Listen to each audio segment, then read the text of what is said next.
योपालि पनि जिताइदियो के। योपालि पनि काङ्ग्रेसलाई, माओवादीलाई, एमालेलाई नै जिताइदियो। हाम्रो प्रचण्ड सरकार, देउवा सरकार, हाम्रो केपी ओली सरकारलाई नै जिताऊ। किन भन्दाखेरि उहाँहरूले धेरै मेहनत गर्नुभएको छ कि देशको लागि।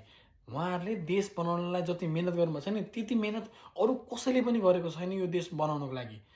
हाम्रो देशमा यदि केपी शर्मा ओली, देउवा सरकार र प्रचण्ड सरकार हुनुहुन्थेन भने देश यत्रो उन्नति देशले यत्रो उन्नति गर्दै गर्थेन के। उहाँहरूले गरेको एफर्ट र मेहनत र यत्रो परिश्रम देखेर हामीले लास्टै एकचोटि अब आउने चुनावमा लास्ट एकचोटि जिताइदिनु नै पर्ने हुन्छ उहाँहरूलाई। सकिन्छ भने एउटा पार्टी समातेर एक लौटी जिताइदियो हुन्छ नि। सकिन्छ भने ल एमालेलाई जिताइदियो, महेश बस्नेतले भने जसरी नै एमालेलाई एक लौटी जिताइदियो, एक लौटी सरकार बनाइदियो। उहाँहरूले देश बनाउनुहुन्छ।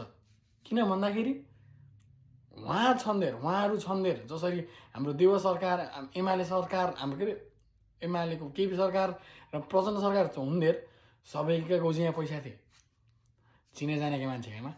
त्यसपछि सबैको ब्याङ्क ब्यालेन्स बन्यो, सबैले राम्रै त गरिरहेको थियो, उन्नति प्रगति देशले गरिरहेको थियो। त बिग्रियो कुरा कहिले भन्दाखेरि नयाँ अनुहार आउन थालेपछि, जब मान्छेहरूले औँला ठडाउन थाले, जब मान्छेहरू वाक्क दिक्क प्याक्क हुन थाले, जस्तै रवि, हर्क साम्पाङ जस्ता मान्छेहरूले आवाज उठाउन थाले होइन, तब बल्ल देश बिग्रिया हो। त्यसपछि बल्ल मान्छे मारेका हुन्। अस्तिको आन्दोलनमा मान्छे मार्ने को भन्दाखेरि रविलाई मान्छे खाने मान्छेहरूले बुझेको खै त्यो कुरा।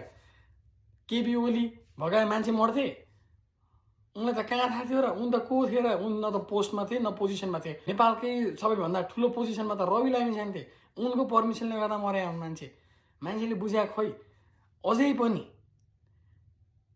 त्यही पुरानो अनुहार लिएर उहाँहरू आउँदै हुनुहुन्छ नयाँ देश बनाउन। सो नयाँ देश बनाउने पाइला चालिरहनु भएको हाम्रो केपी ओली सरकार, प्रचण्ड सरकार र देउवा सरकारलाई हामीले पुरा सहमतिका साथ सपोर्ट गर्ने पर्ने हुन्छ। कुरा बिगारेकोले हो जेनजीले, बुझ्नुभयो नि। त्यही भएर हामी जेनजीलाई सपोर्ट गर्दैनौँ, हामी रविलाई सपोर्ट गर्दैनौँ, हामी बालेलाई सपोर्ट गर्दैनौँ, हामी हर्क साम्पाङलाई सपोर्ट गर्दैनौँ, हामी कुन मानलाई पनि सपोर्ट गर्दैनौँ। हामी कसलाई सपोर्ट गर्छौँ? पुरानो राम्रा पार्टीहरू, एमाले, काङ्ग्रेस, माओवादी।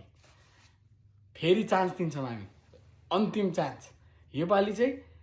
बिकज देशलाई उन्नतिको बाटोमा जसरी लैराख्नु थियो झन् धेरै लानुहुन्छ योपालि। अब हामी नेपाली जनतालाई पनि त्यही कुरामा फाइदा छ कि जोसँग छ पैसा त्यसैले त ल्याउँछ नि प्रगति होइन। सो पैसा त भरेर राख्नु भएको छ, गोदाम त भरेर राख्नु भएको छ उहाँहरूले। सो त्यही भएर योपालि हामीले एकचोटि अन्तिम पटक सपोर्ट गर्नेकोलाई केपी बालाई एक लौटी जिताउने हो। महेश बस्नेतले भने जस्तै एक लौटी जिताउने हो है त।